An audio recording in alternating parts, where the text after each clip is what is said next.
watching KSL Sports Live. Thanks for staying up with us tonight. Who is ranked higher, the Cougars or Utes? We'll tell you. Plenty of college football coverage is on the way. Yeah, and the Utah Hockey Club had some preseason action going on tonight. Who are their rivals? That's who they're facing. The Avalanche. And which young star stood out against the Colorado Avalanche? Starting that up already. Well, we had some shakeups in the national rankings for college football. Good news, bad news here in the top 25. The good news, BYU moves up 5 spots to number 17 after their win at Baylor. The bad news, Utah drops 8 spots to number 18 after their 23-10 loss to Arizona State late Saturday night. The Utes also ranked 18th in the coaches poll, with BYU 19th in that poll. Both BYU and Utah entering their bye weeks.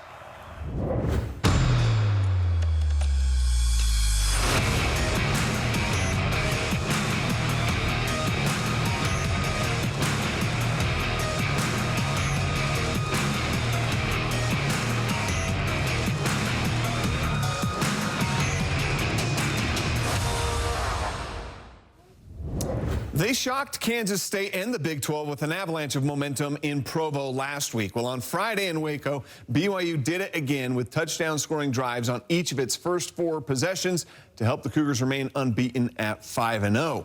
Of course, that was Saturday in Waco is what I meant to say. BYU started with the ball first, and the offense worked to precision. A 7-play, 75-yard drive that ended with a 26-yard touchdown pass from Jake Retzloff to Miles Davis.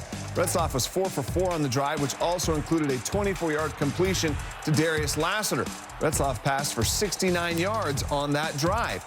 After a BYU interception gave the Cougars a short field for their next possession, they went the 20 yards in just 4 plays. Chase Roberts taking the backwards pass into the end zone for the touchdown, a 14-0 lead. BYU ran the ball all 4 downs of that drive. BYU took over on downs for its 3rd possession, which began at the Cougars' 31-yard line. This time, it was Jake Retzloff showing the ability to move the chains with his feet.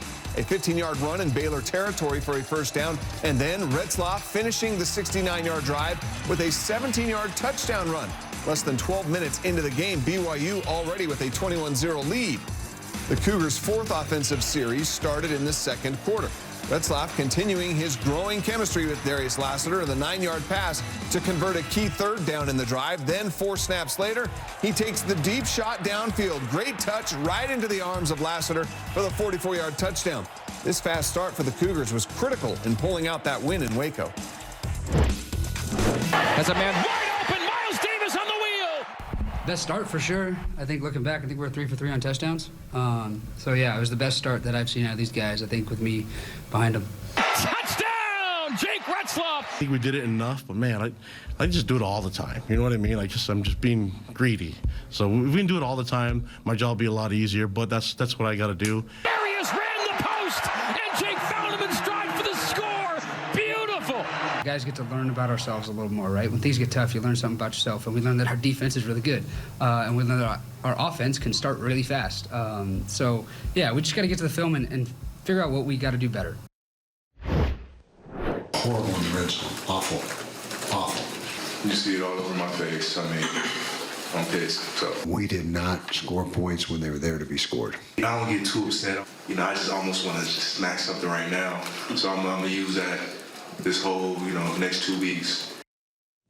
Wow, it's easy to understand the frustration of Mekhi Bernard and Kyle Whittingham. The Utes season has not gone as planned, and the loss last night at home to Arizona is one of the most disappointing in recent memory.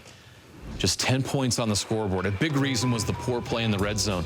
The Utes made 3 trips to the red zone in the first half and only came away with 3 points. The first 2 drives ended with the offense turning the ball over on downs. They finally found the end zone in the 4th quarter when Isaac Wilson connected with Caleb Lohner for his 3rd touchdown of the season, but too little too late. Sustained success in the Big 12 is not going to continue unless they can figure out how to solve these red zone woes. The buck stops right here, and so if we don't have a good enough arsenal of plays, enough creativity down there, then that's something we got to look at. You see us move the ball down the field, we can't stall. We should be up 21-3, and we weren't. So, yeah, we just got to execute. We're about to go the next 2 weeks and deal with that. And so that's the #1 objective right now is red zone production for us as a team. All right, a better topic, the undefeated Utah Hockey Club. The countdown to the season opener for the Utah Hockey Club is down to 9 days. That's when they host the Chicago Blackhawks in the franchise debut at Delta Center. Yeah, tonight the preseason continued with a preview of just how bright the future is for this club, or how bright it can be. The Utah Hockey Club playing at Ball Arena tonight against the Colorado Avalanche. They were down 1-0 with about 90 seconds to go in the first. UHC on the power play. That's Dylan Gunther slapping the Mikhail Sergachev pass in to tie it up at 1. Then second period, they're down a goal again. Once again, it's Gunther with the game-tying goal. It made it 2-2. Less than a minute left in the period. It's Josh Doan's turn. His first goal of the preseason to give Utah a 4-2 lead. Clayton Keller also scored.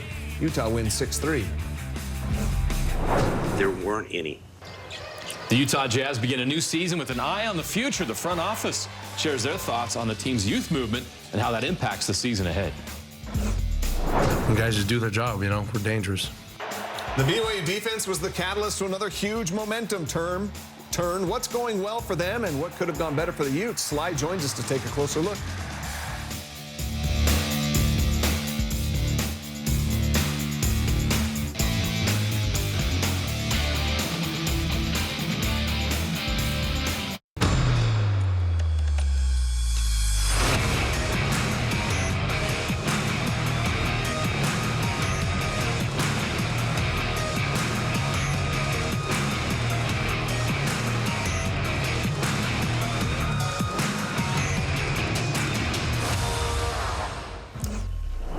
BYU is 5-0 and ranked 17th in the country, in large part because of the improvement of their defense. Yeah, the Cougars have been sacking the quarterback, breaking up and picking off passes, and stuffing ball carriers for loss. All of that considered chaos plays. And they have created plenty of chaos. That was on display in Waco Saturday.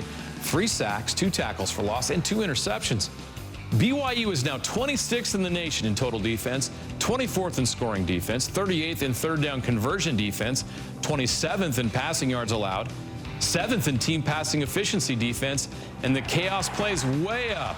10th in interceptions with 7 and 10 sacks this season through 5 games when they had just 11 in 2023. Shotgun snap and a stop in the backfield. They will turn it over on downs. That's what we love. We love to operate like that on defense, right? Dude, pressures and takeaways, turnovers, that's our jam. It was good for us to battle some adversity and have to overcome a lot, you know, being on the road, having some things not go our way. Like, you know, I think that's big for us. Just guys doing their job, right? And again, we had some miscues. We had some struggles, but when guys just do their job, you know, we're dangerous. You know, there were some areas for the Utes fans to be excited about on Saturday despite the loss. How about wide receiver Dorian Singer? Had a season-high 9 catches, which ties his career high, and 155 yards receiving, the third 150-plus yard game of his career. Caleb Lohner has taken a larger role for the Utes than many expected when the college basketball star made the transition to football, but he has been a valuable weapon in the red zone. He caught his 3rd touchdown pass of the season against Arizona. Only Brant Keefe has more touchdown receptions on the team. In fact, all 3 of his catches this season are touchdowns. Even better. Teo Johnson continues his rise as a key defensive back for the Utes. On Saturday, he recorded a career high in tackles with 9. He also recorded his first career interception when he picked off Noah Fafita in the end zone. What a weekend, good, bad, and ugly. And here to help us process it all, Stevenson Sylvester, as always. We got to break down the tape, and we'll start with the Utes. I'm sure you don't want to, but we have to. And what we really want answers to, Sly, is the red zone issues.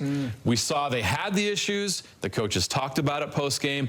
You're here, you can show us why they had those problems. Yeah, it's kind of crazy. You know, at first glance, it's like, why are we not doing it? We must be doing something wrong. But you got to tip your cap to Arizona. They did a really good job. The play wasn't as bad, but it's just a couple things on 4th down, getting things in the end zone, play calling as such, specifically here.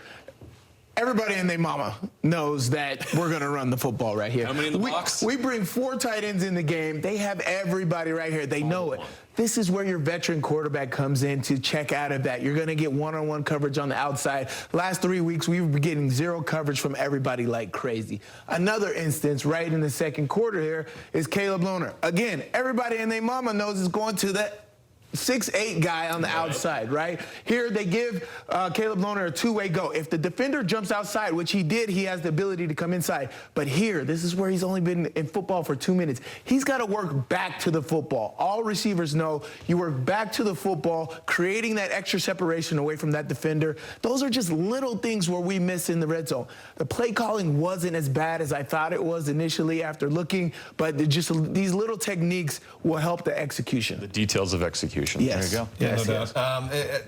Down south in Provo now, BYU, they're off to a great start so far, 5-0. I don't think a lot of people anticipated this, but a big reason why they're off to such a great start is how well the defense has played. It was on display again in Waco yesterday. It definitely was. And for me, we've been talking about it the last couple of years. It's the technique, right? And now Jay Hill's system is actually coming. You can see these guys believing in it. But more importantly, they are just making the simple look great. Here, they got a simple four-man rush there. Everybody's going straight lines. They tip it. They come in. Here, you got another simple B-gap blitz here, but it's set up great. This D-tackle does a great job of making that guard come in. The tackle goes out. This gap opens wide for Isaiah Glasker, and he just makes a play in the backfield, hits the blitz on the run, makes the play absolutely awesome. But they are making plays when they need to be made. Here again, this is one of my favorite blitz in this defense. Again, I know this defense well.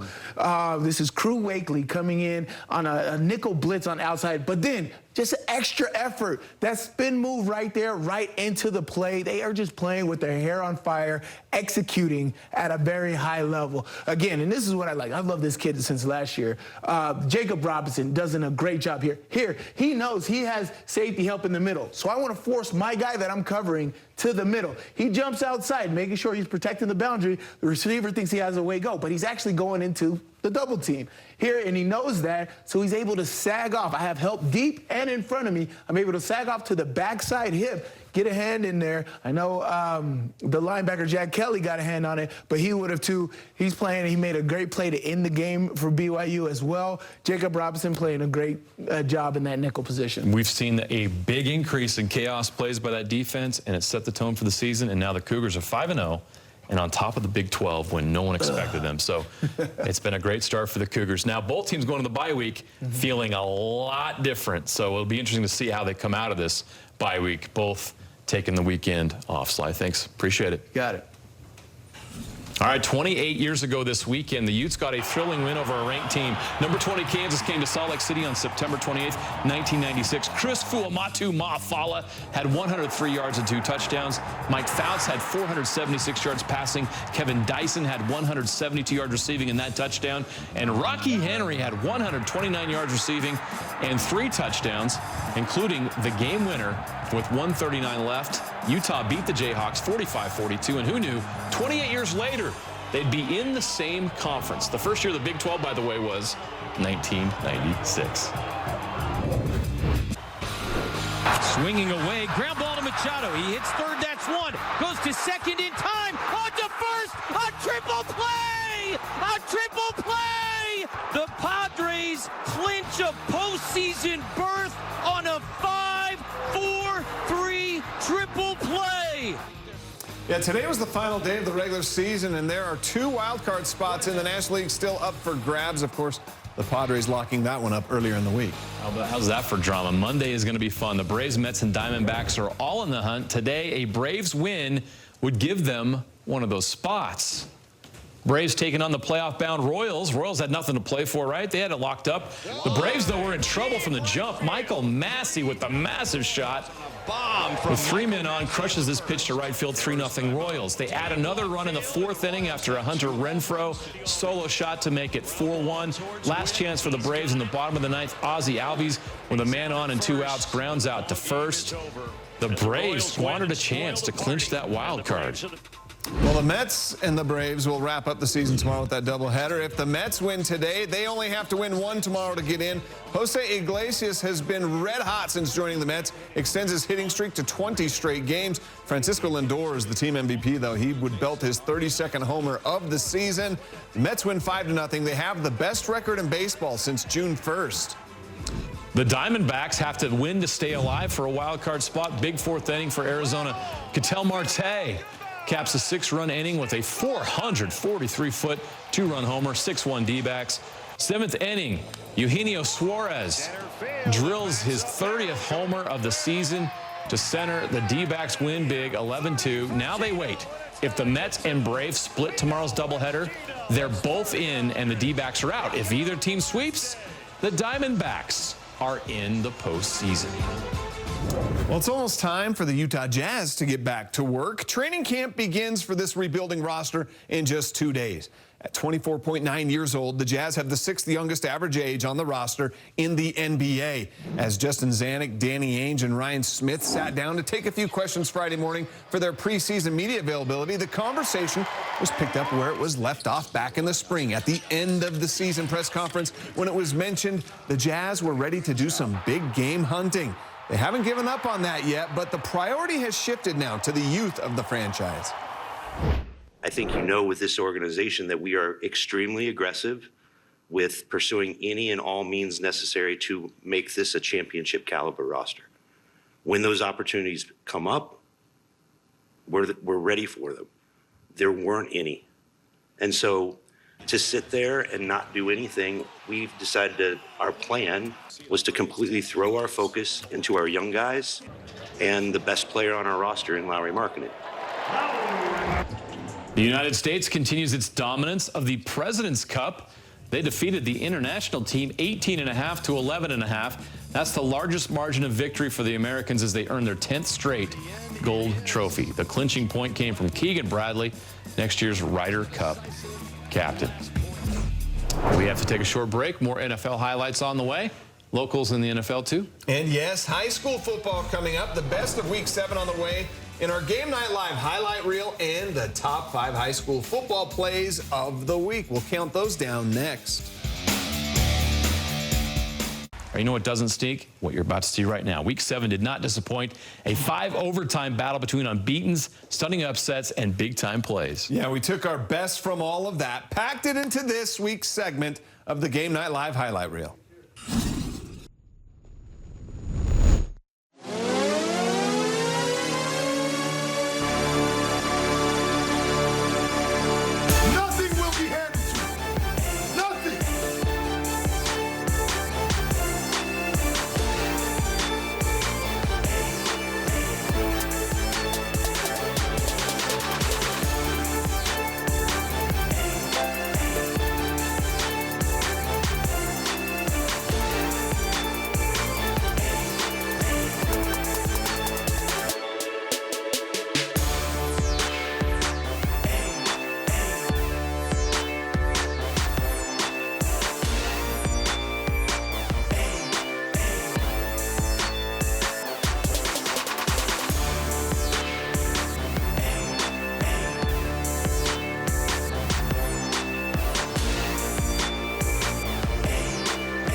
All right, before we call it a night, we count down the top plays of the week in high school football. Yes, this is the Game Night 5, and of course we count backwards, so we start with number 5.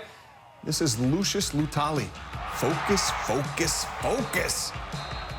Look at this again. He pulled in the tipped pass. I mean, like I said, the key word here was focus. Great catch for the first down. Go to number 4, San Juan on the kickoff return, and they're going to do a little pitchy woo-woo. Although they're ahead in this game, like big, and it works. That's Javin Montella, who takes it all the way. Big night in Blanding for San Juan. Number 3, our Game Night Live game of the week at Roy. Zay Morris with the interception, 2 yards deep in his own end zone. Takes it back the distance. 102-yard pick 6 for the Roy Royals, courtesy of Zay Morris. He ran so fast, he traveled in time. Did you see that? Total glitch. Number 2, American Fork wide receiver Cade Wilkinson. He's got a whole resume tape full of these. He's going to play college football someday because of this. One-handed touchdown catch. He continues to do it. American Fork gave Lone Peak a scare on Friday night. All right, you got to watch play number 1 closely. Coming from Farmington's Afu Fiafia. He basically reached around the helmet of the defender there to bring in that interception. I mean, look at this. Are you kidding me?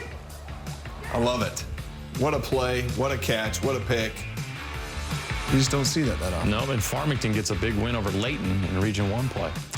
All right, our next Game Night Live game of the week is the game of the year in Region 3. At least we hope so. Number 1 Lone Peak will host number 5 Skyridge. The Knights have not lost to a Utah team this year. Of course, they beat Corner Canyon earlier this season. Both teams undefeated in region play. It all starts at 7 p.m. Friday on the KSL Plus app, KSL Sports app, and KSLSports.com. I'll be on the call with Stevenson Sylvester. Should be a fun night down in Highland. Did you see the KSL Sports app? Because look at that. There it is. Download it for free with that QR code right there so you can watch those games. If you don't download it, Sam's kids can't eat.